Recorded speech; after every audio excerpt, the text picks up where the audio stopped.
అందరికీ praise lord. దేవుని నామానికి మహిమ కలుగును గాక. మీరందరూ బాగున్నారు కదా? మీరు పెడుతున్న ప్రతి ప్రార్థన రిక్వెస్ట్కి మేము అందరం ప్రార్థన చేస్తున్నాం. మా ఆశ అంతా ఒకటే, మీరు ఎక్కడైతే కన్నీరు కార్చారో, ఎక్కడైతే కుప్పకూలిపోయారో, ఎక్కడైతే ఓటమి పాలయ్యారో, ఎక్కడైతే గుండెలు పగిలేలాగా ఏడ్చారో, అదే స్థలంలో నా ప్రభు మీ అందరినీ హెచ్చించబోతున్నారు. నేను నమ్ముతున్నాను. ఎందుకంటే నమ్ముట మీ వల్ల అయితే నమ్మువారికి సమస్తము సాధ్యమన్న దేవాది దేవుడు మన దేవుడు. ఈరోజు నేను అంటాను, మన జీవితంలో ఎన్నో దుర్వార్తలు వింటూ వచ్చాం. ఆ దుర్వార్తలు మన హృదయాన్ని గాయపరిచాయి, మన బలాన్నంతా తీసేసాయి, మనకుండే సంతోషం అంతా పోగొట్టాయి. ఈరోజు మనం బలవంతులుగా సంతోషంగా అందరి మధ్యన ఉండాల్సిన మనము ఒంటరిగా ఒక మూల కూర్చొని, లేదా నీరసంగా అయిపోయి, లేకపోతే ఏమీ చేతగాని వారిగా ఒక మూల కూర్చుండిపోయాం. ఎందుకో తెలుసా? ఆ దుర్వార్త మన బ్రతుకుని పాడు చేసింది. ఈరోజు నిజమే, నీ ఆర్థిక పరిస్థితులు బాగాలేదు. ఒక్కొక్కసారి మనకు వస్తున్న ఫోన్ కాల్స్ చూస్తున్నా టెన్షన్ పడిపోతున్నాం. 4-5 రింగ్స్ ఉన్నా, 4-5 మిస్డ్ కాల్స్ ఉన్నా హృదయం ఎలా అయిపోయిందంటే ఏ వార్త వినాల్సి వస్తుందన్న భయం, హాస్పిటల్కి వెళ్తే రిపోర్ట్స్ ఎలా వస్తాయన్న భయం, హృదయం అంతా గలిబిలైపోతుంది. కానీ ఈరోజు మీకు ఒక శుభవార్త చెప్పడానికి ఇష్టపడుతున్నాను. ఎందుకో తెలుసా? శుభవార్త పోయిన మన బలాన్ని మళ్ళీ తీసుకొస్తుంది. శుభవార్త మన కన్నీటిని నాట్యంగా మారుస్తుంది. శుభవార్త ఓడిపోయిన మనల్ని విజయం వైపు నిలబెట్టించగలదు. ఆ శుభవార్త ఏంటి తెలుసా? యేసయ్య మనకు తోడుగా ఉన్నారు.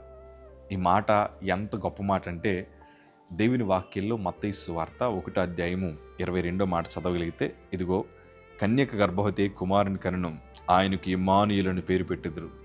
ఇది మనం క్రిస్మస్ ఆరాధనలు చదివే వాక్యం. కానీ వాక్యం ఎంత సంతోషం అంటే, ప్రజలందరికీ సంతోషాన్ని ఇచ్చే వార్త ఇది. ఆయనకు ఇమ్మానుయేలుని పేరు పెట్టారు. మనందరికీ మన గుణాన్ని బట్టి పేర్లు పెట్టలేదు, కానీ మన రూపురేఖలు బట్టి, మన తాత ముత్తాతల పేరు కలిసి ఎలాగ పెట్టారు. కానీ మన ప్రభువుకి ఆయన గుణమును బట్టి పేరు పెట్టారు. ఆ గుణం ఏంటి తెలుసా? ప్రజలకు తోడుండే గుణం. ఇమ్మానుయేలు అనే పేరుని ఒక భాషాంతరమున దేవుడు మనకు తోడని అర్థం. ప్రభువుకి తెలుసు నువ్వు నేను ఒంటరిలో అయిపోతావని. ప్రభువుకి తెలుసు నిన్ను నన్ను అందరూ అనాథులుగా వదిలేస్తారని. అందుకే ఆయన పరమును విడిచి నీకు తోడుండాలని ప్రభు వచ్చారు. ఎందుకు ఈ మాట అంటున్నానంటే, మాకు బలహీనత వచ్చింది. మేము చేతులు ఎదుటి వారి దగ్గర చాపే పరిస్థితులకు వచ్చాం. అందరూ మమ్మల్ని వదిలేశారు.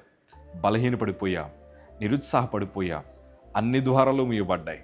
అందరూ చేతులు ఎత్తేశారు. కానీ మేము ఈరోజు ఎలా సంతోషాన్ని అనుభవించడానికి కారణం ఏంటి తెలుసా? ఆయన మాకు తోడున్నాడు. ఈరోజు అదే ధైర్యంతో చెప్తున్నానయ్యా, నువ్వు ఏ స్థితిలో ఉన్నా, ఏ పరిస్థితి మధ్యన ఉన్నా, ఎంత ఒంటరితనాన్ని నువ్వు అనుభవిస్తున్నా, నువ్వు ఇంక బాధపడాల్సిన అవసరం లేదు. మన ప్రభు ఇమ్మానుయేలు అనే దేవుడు నీకు తోడుగా ఉన్నాడు. ఆయన నిన్నెప్పుడు ఒంటరిగా విడిచిపెట్టే దేవుడు కాదు. ఈరోజు మా కష్టకాలంలో మేము అనుకున్నాం, ఈరోజు మా పరిస్థితి ఎలా ఉంది ఏంటి, మాకు ఇన్ని బాధలేంటి, ఇన్ని కష్టాలేంటి, మేము ఇందులోంచి బయటకు రాగలమా అని ఎన్నెన్నో గలిబిలి మా హృదయాన్ని ఎంతగానో వేధించింది. కానీ ఈరోజు చెప్తాను, ఆయన తోడున్నాడు కాబట్టి ఈరోజు మేము సమస్యలని జయించడానికి ప్రభు కృప చూపించాడు. యేసయ్య తోడు కోరుకోండియ్యా. మనుషులు మన పక్కన ఉంటే మన జీవితం అంతా వృధానే. కానీ యేసయ్య మీ పక్కన ఉండాలని కోరుకోండి, ఇంకన్నీ శుభవార్తలే. శోధనను కూడా ఆశీర్వాదకరంగా మార్చగలిగిన ఏకైక దేవుడు మన దేవుడు. సో ప్రభు మీ అందరికీ తోడై ఉండి మిమ్మల్ని ఆశీర్వదించునుగాక. Amen. Praise Lord. God bless you.